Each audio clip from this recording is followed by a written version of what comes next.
Ko ia tētahi o te kāhui mātanga toi I te taha o te hunga pēnei Cliff Whiting, rawa ko Ralph Hōtere.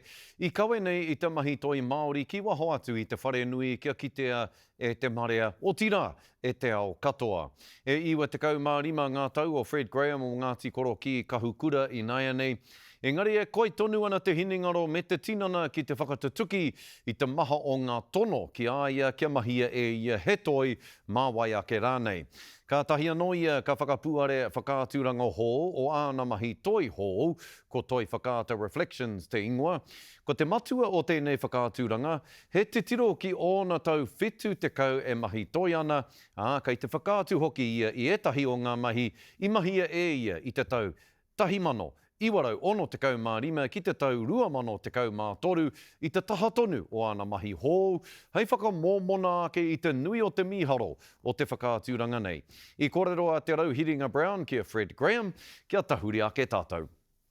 He toi whakaata, he hoki ngā mahara. I just want to help our people to do better, do well. Ko neke atu I te ui o te kautau, tō mātou papa. Ka mutu, ko e te o ngā hua nui, ko ngā toi kaita. Kaore nei tūmana ko tia I roto I tōna matua me ngā whakatupuranga I moatu I aia. I naia nei kei te ewhia pūtu te teitei o e tehi kei ngā huarahi o Waikato. Kei roto I te whare pāremata.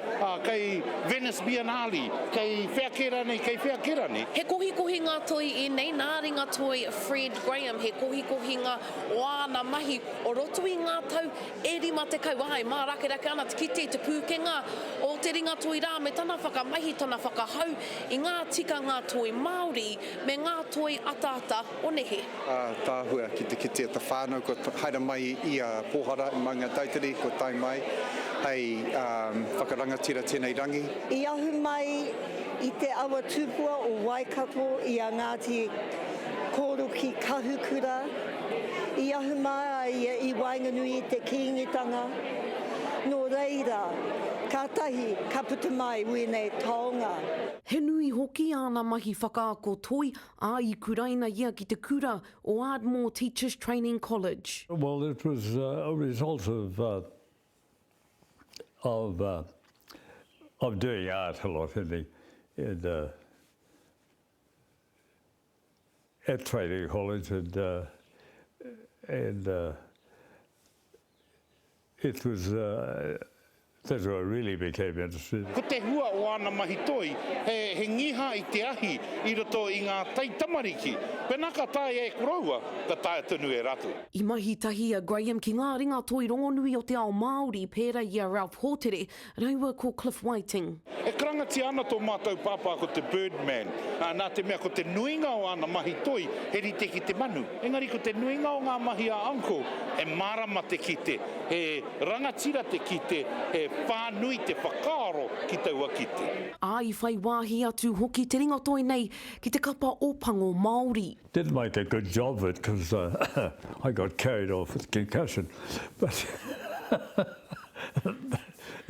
the 3 games I played for the Wainganui was... Ai whai hoki a ringa toi Brett Graham I ngā tapu ai a tōna pāpā. Ai taku te maititanga, ka noho au I te taha o tana mahi, ka kitea te rā ahua, ka moe au I te taha o tana whao. Aha koe kia krau wā ki te iwa te kaumāri mātau, he nui tonu ngā mahi kei te haere. To just keep on going as long as I can. E tū wherana te whakakite ngā Fred Graham ki te uru wai tākere Contemporary Gallery, tau noa ki te kaumā waru o Akuhata. Te Rauhiringa Brown, te karere.